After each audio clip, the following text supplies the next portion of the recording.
আজই ডাউনলোড করুন আর এনজয় করুন আপনার পছন্দের শো। আর্য অপর্ণার জন্য একটা কোম্পানি কিনে ফেললো, ওকে শুধু নিজের কাছে রাখবে বলে।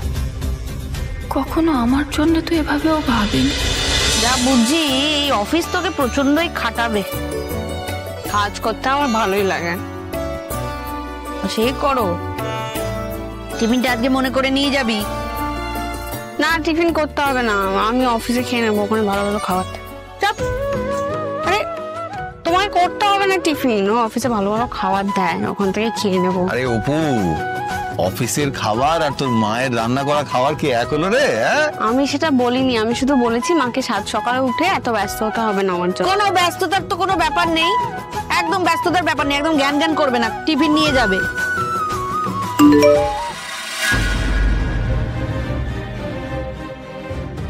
বাবা, এই ঢং করে আওয়াজ হলেই তো আমার বুকে ছ্যাঁত করে ওঠে। আবার কি কি কিছু পাঠালো, কি কাজ দিয়ে দিল নাকি রে? অদ্ভুত ব্যাপার তো। কি হয়েছে রে অপু? এরকম কি হয়? কি হয়েছে, কোনো সমস্যা নাকি? হঠাৎ করে মেল এসছে আমাদের নাকি অফিসের জায়গা চেঞ্জ হয়ে যাবে। ও, সে হতেই পারে, এতদিন হয়তো ওই ভাড়া ঘরে ছিল, এবার কোনো একটা বড় জায়গা থেকে উঠে যাচ্ছে। না না, একটা কোম্পানির সাথে মার্জ হয়ে যাচ্ছে আমাদের অফিস। কি হয়ে যাচ্ছে?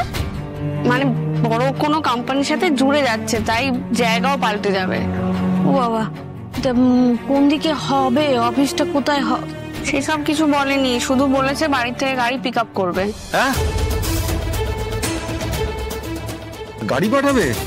ওই দেখো, সে আগেরবারে গাড়ি পাঠালো, সেই গাড়িতে গিয়ে কত বিপদ হলো। আমার না এই গাড়ির কথা শুনলে না কেমন যেন একটা। আরে ওই সবের কোনো সমস্যা নেই, তুমি এইসব নিয়ে চিন্তা করো না। এত কিছু ঘটে যাচ্ছে এত কম সময়ের মধ্যে, কোনটা হচ্ছে কেন?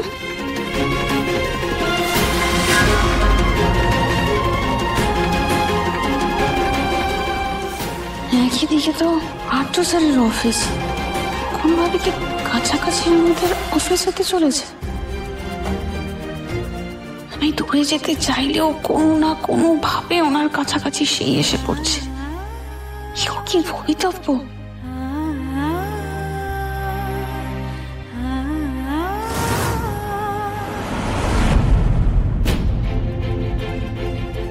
ম্যাডাম, অফিস এসে গেছে।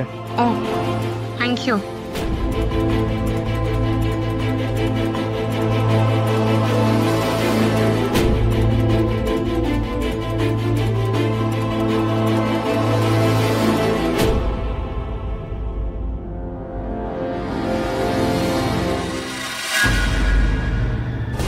হে ভগবান, এ তো আর্য স্যারের অফিসের পার্কিং।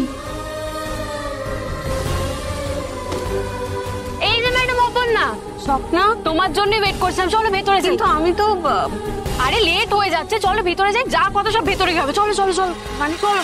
সবাই আমাদের অ্যাসেট, এদের ছাড়া আমরা একটা মুহূর্ত চলতে পারি না। হচ্ছে কিংকর আমাদের কোম্পানির পিলার। অপর্ণা এসে গেছে স্যার।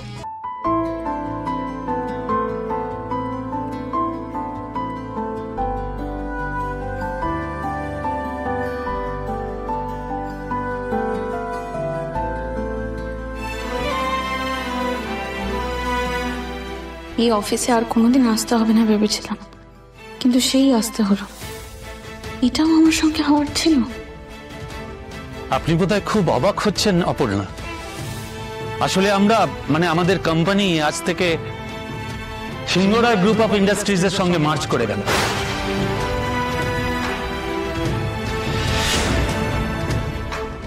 আসলে মিস্টার সিংহরায় আমাদের কোম্পানির 70% শেয়ার কিনে নিয়েছে, তাই আজ থেকে আমরা দুই কোম্পানি এক হলাম।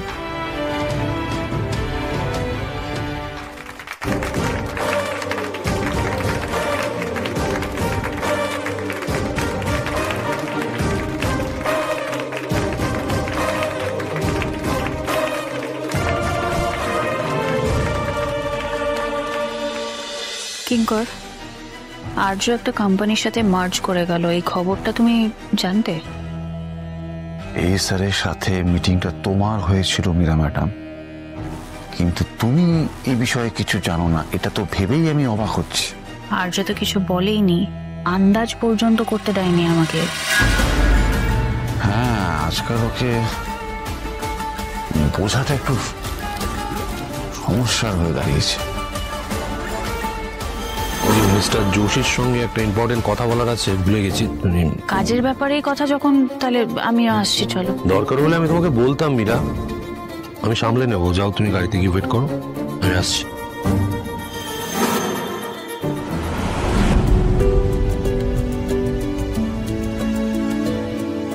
অপর্ণা, আমাদের একসঙ্গে কাজ করাটাই হয়তো ডেস্টিনি, ভবিতব্য। তুমি অন্য কোম্পানিতে গেলে তবুও আমাদের নতুন একটা জার্নি শুরু হলো আজ থেকে।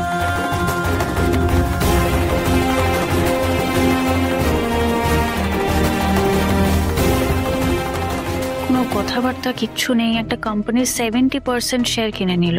আমি মানে অকারণে কিছু অকারণ? কেন, কোনো কারণ তোমার চোখে পড়ছে না ম্যাডাম? বেঁচে আছি তোমার হয়ে, ভালোবাসা ফিরে ফিরে আসা, বলছি তোমার চিরদিনই তুমি যে আমার, চিরদিনই তুমি যে আমার। অপর্ণা, আপনি ভবিতব্য বললেন, কোনটা ভবিতব্য আর কোনটা নয় সেটা আমি বুঝি। দেখো অপর্ণা, তুমি কোন কোম্পানিতে ইন্টারভিউ দিতে যাচ্ছ, কোন কোম্পানি জয়েন করছো, আমি কিছু জানতাম না। ট্রাস্ট মি, আই সোয়্যার, আমি জানতাম না। আমি শুধুমাত্র মিটিং এর জন্য গিয়েছিলাম। তোমার সঙ্গে আমার সেখানে দেখা হওয়াটা একটা কোইন্সিডেন্ট, নাথিং এলস। আর তারপর যা কিছু হলো সব কোইন্সিডেন্স। যা কিছু হলো মানে, দেখো এটা তো সত্যি যে আমি তোমাকে আমার থেকে। কি স্যার, থাক, আর কিচ্ছু জানতে চাই না।